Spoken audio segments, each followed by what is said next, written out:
बच्चों welcome again to home classes. आज हम जो टॉपिक पढ़ने जा रहे हैं that is for 8th class के लिए है। चैप्टर सेम है आपका basic practices of crop protection पढ़ेंगे। देखो बच्चों, बहुत सारी ऐसी कंडीशंस होती हैं जो ज़रूरी होती हैं किसी भी क्रॉप की बेहतर पैदावार के लिए, for ensuring a good crop yield. पहली जो कंडीशन है that is right kind of soil. दूसरी कंडीशन जो ज़रूरी है that is good quality seed. और जो तीसरी कंडीशन है रिक्वायर्ड अमाउंट ऑफ वाटर। चौथी है protection from weeds and paste. और पांचवी जो है प्रॉपर इम्प्लीमेंट्स का। तो ये सारी ऐसी कंडीशंस हैं जो बहुत ज़रूरी हैं ताकि हमारे पास एक बेहतर क्वालिटी क्रॉप हो। अगर हम बात करते हैं राइट काइंड ऑफ सॉइल की, इसमें हम आगे डिस्कस करेंगे, बट गुड क्वालिटी सीड जो है ये भी इसका नेक्स्ट टॉपिक है। और रिक्वायर्ड अमाउंट ऑफ वाटर, यानी सॉइल के अंदर बेहतर जो है अमाउंट में पानी हो। Protection from weeds and paste, यानी हम किस तरीके से बचाव कर सकते हैं क्रॉप को वीड्स और पेस्ट से। वीड्स होते क्या हैं, जैसे क्रॉप के अंदर अनवांटेड प्लांट्स ग्रो करते हैं और वो उस क्रॉप के साथ कंपटीशन करते हैं फॉर द न्यूट्रिएंट्स के लिए। तो उस केस में वीड जो है रिमूव किया जाता है from that crop. That is done by weedicides. Weedicide से भी किया जा सकता है, लेकिन ट्रेडिशनल तरीके में जैसे लोग हाथों से उसको रिमूव करते हैं वीड को। और जो पेस्ट की बात करें तो पेस्ट जो है कोई भी एनिमल हो, दैट कैन बी इंसेक्ट और कोई भी एक किस्म का ऐसा जो हमारी क्रॉप को डैमेज करता है, विच डिस्ट्रॉय आवर क्रॉप। तो उस तरीके से इसके लिए पेस्टिसाइड का यूज़ किया जाता है। आज के दौर में तो ऑर्गेनिक जो एक किस्म की जो पेस्टिसाइड्स होती हैं वो यूज़ की जाती हैं फॉर प्रॉपर। और दूसरी पर प्रॉपर इम्प्लीमेंट्स, यानी प्रॉपर इम्प्लीमेंट्स मीन्स कि आप जो जो इक्विपमेंट्स यूज़ कर रहे हैं, एग्रीकल्चर इक्विपमेंट्स यूज़ कर रहे हैं ड्यूरिंग द कल्टिवेशन के दौरान। ट्रेडिशनली हम तो जैसे प्लो का यूज़ करते हैं, प्लोइंग के लिए थ्रेशिंग बाय हैंड से करते हैं, हार्वेस्टिंग हैंड से की जाती है, या बहुत सारी ऐसी प्रैक्टिस विनोइंग है वगैरह वगैरह, बहुत सारी ऐसी प्रैक्टिस जो इस एग्रीकल्चर क्या कहते हैं किसी भी क्रॉप की प्रोसेसिंग के दौरान हो जाती है। तो ये इस प्रकार के सेपरेशन का यूज़ करते हैं। बट मॉडर्न आज के इस दौर में हम बहुत सारे ऐसे इक्विपमेंट्स हैं जो यूज़ किए जाते हैं, जैसे थ्रेशर मशीन हो, हार्वेस्टर मशीन्स होती हैं, विनोइंग के लिए मशीन्स होती हैं, या जो भी हम सेपरेशंस यूज़ करते हैं ड्यूरिंग द प्रोसेसिंग ऑफ किसी भी क्रॉप को। तो अभी हम बात करते हैं पहले राइट काइंड ऑफ सॉइल की। एक बेहतर सॉइल किस तरीके से हमें अवेलेबल हो ताकि हमारी बेहतर क्रॉप हो। एक गुड क्रॉप हासिल करने के लिए क्रॉप प्लांट्स को जो है एक ग्रो किया जाता है लार्ज नंबर्स में किसी फील्ड में, और उसके बाद हार्वेस्ट किया जाता है फॉर प्रोड्यूस के लिए। तो जो हम मेजर करते हैं यील्ड ऑफ क्रॉप की, वो किलोग्राम में मेजर करते हैं और टन्स में मेजर करते हैं, यानी पर हेक्टर ऑफ लैंड, यानी 1 हेक्टर लैंड में कितनी क्रॉप पैदा होती है, कितने किलोग्राम टन्स में प्रोड्यूस होती है। दैट इज़ कॉल्ड हम एक मेजरमेंट होती है क्रॉप प्रोडक्शन की। फील्ड जो है उसको मैनेज किया जाता है प्रॉपरली, उसकी ज़रूरत पड़ती है हमें ताकि एक गुड क्रॉप हो। और जो मेजर्स हम कुछ लेते हैं, कुछ ऐसे इकदाम जो उठाते हैं, वो क्या है, सबसे पहली बात जो फील्ड है वो ओपन होनी चाहिए। सनलाइट और हवा जो है that should be abundant, there should be abundant sunlight and air for the crop, उसकी अवेलेबिलिटी होनी चाहिए। अब जैसे कि जानते हैं कि क्रॉप्स जो हैं, जो प्लांट्स हैं, they prepare their food in the presence of sunlight. अगर सूर्य की रोशनी नहीं हो तो वो अपनी खुराक जो है तैयार नहीं कर सकते हैं, फोटोसिंथेसिस नहीं कर सकते हैं, और हमारे पास उसकी प्रोडक्शन भी नहीं हो सकती है क्रॉप की। तो ये ज़रूरी है पहली मेजर्स।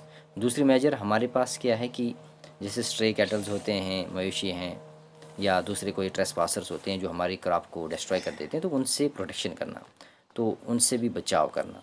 तो that is the second major which needs to be taken. जिसकी ज़रूरत पड़ती है हमें। अब हम बात करते हैं और कौन सा ऐसा मेजर है, soil should be turned before sowing. Sowing करने से पहले, बीज की बुवाई से पहले हम सॉइल को टर्न करते हैं, ताकि जो रूट्स होते हैं ना प्लांट के, वो अच्छे से पेनिट्रेट इजीली सॉइल के अंदर हो जाएं और अच्छे से firmly to the on to the soil के साथ रहें, सॉइल मिट्टी को रखें। साथ में अगर रूट्स की बात करेंगे, वेल वेंटिलेटेड हों, और रूट्स और जो ट्यूबर क्रॉप वाले जितनी भी फसलें हमारी, उसके लिए लूजन सॉइल होनी चाहिए, काफ़ी सॉइल नरम होनी चाहिए उनकी प्रॉपर ग्रोथ के लिए, ताकि पैदावार भी अच्छी हो। और एक मेजर, जैसे right amount of water should be available. पानी की जो सुविधा जो है ना, वो हमारे पास होनी चाहिए, यानी सॉइल के अंदर भी होनी चाहिए और ऐसी भी फैसिलिटी होनी चाहिए। तो ये एक ऐसा, ये भी एक मेजर है जिसकी वजह से एक बेहतर जो है हमें क्रॉप ग्रो कर सकती है। और एक बात, जैसे और एक मेजर, जैसे soil should contain sufficient nutrients for healthy growth of plants. Nutrients बेहतर हों, यानी अगर हमारी सॉइल के अंदर न्यूट्रिएंट्स नहीं हो, नाइट्रोजन है, पोटेशियम है, फास्फोरस है, जो हम कभी इधर से भी ऐड कर देते हैं सॉइल के अंदर, ऑलरेडी सॉइल के अंदर भी होती है नेचुरली, बट हम केमिकल फर्टिलाइजर का यूज़ करके जो सॉइल की फर्टिलिटी को भी एनहांस करते हैं, तो उसके अंदर सफिशिएंट न्यूट्रिएंट्स भी होनी चाहिए ताकि हेल्दी ग्रोथ हो प्लांट्स की। और एक अनवांटेड प्लांट्स जिसको हम वीड कहते हैं, उसको रिमूव किया जाना चाहिए सॉइल से, ताकि क्रॉप जो है अनफ न्यूट्रिएंट, क्योंकि वो कंपटीशन करते हैं विद अदर क्रॉप के साथ, और जिसकी वजह से ग्रोथ अच्छी नहीं होती है जो क्रॉप की, और हमारी प्रोडक्शन भी फिर समझो जो हमारी ईल्ड होगी वो भी कम होगी। इस तरीके से सॉइल को टर्न किया जाता है फ्यू इंचेस तक। जो प्लोइंग की मदद से हम, जिसको हम टिलिंग कह सकते हैं, टिलिंग कर सकते हैं।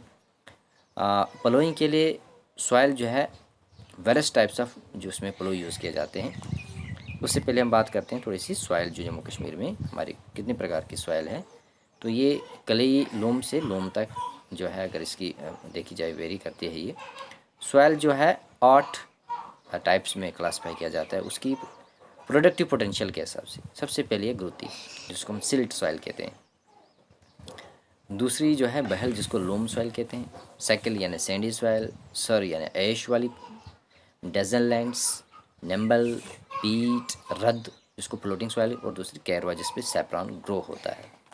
लद्दाख में ज़्यादातर ग्लेशियर और माउंटेनस सॉइल ही पाई जाती है, क्योंकि वहाँ ग्लेशियर्स जो हैं जब वो मेल्ट डाउन होते हैं तो एट द टाइम द जो सॉइल है that is deposited region they in that region, और साथ में माउंटेनस रीजन से भी आती है तो सॉइल। अब बात करते हैं प्लो की। प्लो जो यूज़ होता है वो made of would and iron, जिसको एक एनिमल ड्रिव करता है, यानी एनिमल्स के द्वारा ही ड्रिवन किया जाता है, जिनको हम बैल कह सकते हैं। आज के दौर में फार्मर्स जो है ट्रैक्टर का यूज़ करें प्लो करने के लिए, फील्ड के लिए। वो ट्रैक्टर्स जो है मोटर व्हीकल होता है, जो हैवी मशीन के द्वारा जो है पुल किया जाता है, लाइक प्लूज एंड ड्रिल्स। जो प्लूज हैं they are chosen according to types of soil. जिस प्रकार की सॉइल उसी प्रकार की प्लो भी यूज़ किए जाते हैं। अगर सॉइल हार्ड होगी तो प्लो जो है उसमें शार्प आयरन होना चाहिए, ताकि सॉइल आसानी से ब्रीक हो जाए।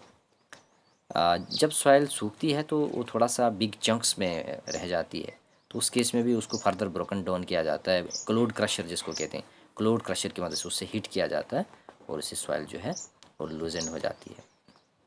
जब सॉइल जो है या कोई भी लैंड प्लू हो जाती है, उसके बाद उसको एक जैसे हम कहेंगे इरोजन हो सकता है उसका, सॉइल का, विंड की मदद से या सॉइल की, यानी इरोजन मीन्स कि जो the top layer of soil, the fertile layer of soil, when that is eroded by wind और water, that is called soil erosion. तो उस केस में जब वो ब्लोन हो जाती है हवा की मदद से या वाश्ड हो जाती है, उस केस में उसको हम सॉइल इरोजन कहते हैं। तो उससे भी प्रोटेक्शन चाहिए हमें। उससे प्रोटेक्शन के लिए हम क्या करते हैं, सॉइल की लेवलिंग करते हैं, जिसको हम वुडन लेवलर का यूज़ करते हैं ट्रेडिशनल तरीके से, या प्लैंक का यूज़ होता है। इससे क्या होगा कि जो वाटर की जो डिस्ट्रीब्यूशन, जब कोई रेनफॉल होगी या पानी हम उसको प्रोवाइड करेंगे सॉइल को, तो वो प्रॉपरली डिस्ट्रीब्यूट हो जाएगा, इक्वली डिस्ट्रीब्यूट हो जाएगा। तो एक ड्रेन के रूप में फ्लो नहीं होगा, पानी वेस्ट नहीं होगा और साथ में सॉइल इरोजन नहीं होगा। तो उसको कहते हैं लेवलिंग, यानी लेवलिंग की जाती है उसे। प्रिपरेशन ऑफ सॉइल से हमारी जो प्रोडक्शन जो है वो बेहतर हो सकती है, उससे प्रोडक्शन जो है प्रोडक्टिव हमारी जो ईल्ड जो है बेहतर हो सकती है। कंटिन्यूस किसी भी फील्ड पर कल्टीवेशन करने से उसकी फर्टिलिटी कम हो जाती है, क्योंकि प्लांट्स यूटिलाइज करते हैं जो भी न्यूट्रिएंट्स उसके अंदर होते हैं सॉइल के अंदर, और फिर जो है कंटिन्यूस यूज़ करने से पर क्रॉपिंग के लिए उससे न्यूट्रिएंट्स कम हो जाते हैं। तो अर्थवर्म जो है एक कहा जाता है कि एक farmer friend, is also called farmer friend. वो प्लोइंग का काम करता है एक किस्म का, वो टर्निंग करता है सॉइल की अपनी बॉडी से, और साथ में सॉइल के अंदर जो है जो एक मॉइस्चर है वो भी डेवलप करता है, और इरेशन जैसी जो है कंडीशन भी तैयार करता है अर्थवर्म के द्वारा। तो अर्थवर्म, इसलिए अर्थवर्म को एक फार्मर प्लांट कहा जाता है। बट जो फर्टिलाइज़र हम यूज़ कर रहे हैं, केमिकल फर्टिलाइज़र यूज़ कर रहे हैं, उससे अर्थवर्म जो है उनकी जो है वो किल हो जाते हैं। इसलिए हमें ज़्यादातर ऑर्गेनिक जो फार्मिंग है वो उस पर ज़्यादा प्रेफरेंस देनी चाहिए, और जो मैन्योर है उसका ज़्यादा से ज़्यादा यूज़ किया जाए, ताकि जो नेचुरल जो कुछ ऐसे जैसे हम कहेंगे इंसेक्ट्स हैं, इनको एनालिडास ग्रुप में रखा जाता है, तो ये हमारे सॉइल के अंदर हमारी सॉइल की जो प्रोटेक्शन है उसमें भी हेल्पफुल होते हैं। तो बच्चों, आज के लिए इतना ही। नेक्स्ट में हम सिलेक्शन ऑफ राइट सीड के बारे में पढ़ेंगे। तो हमने पढ़ा था right kind of soil, one of the important condition necessary for growing the better productivity of soil, यानी बेसिक प्रैक्टिसेस।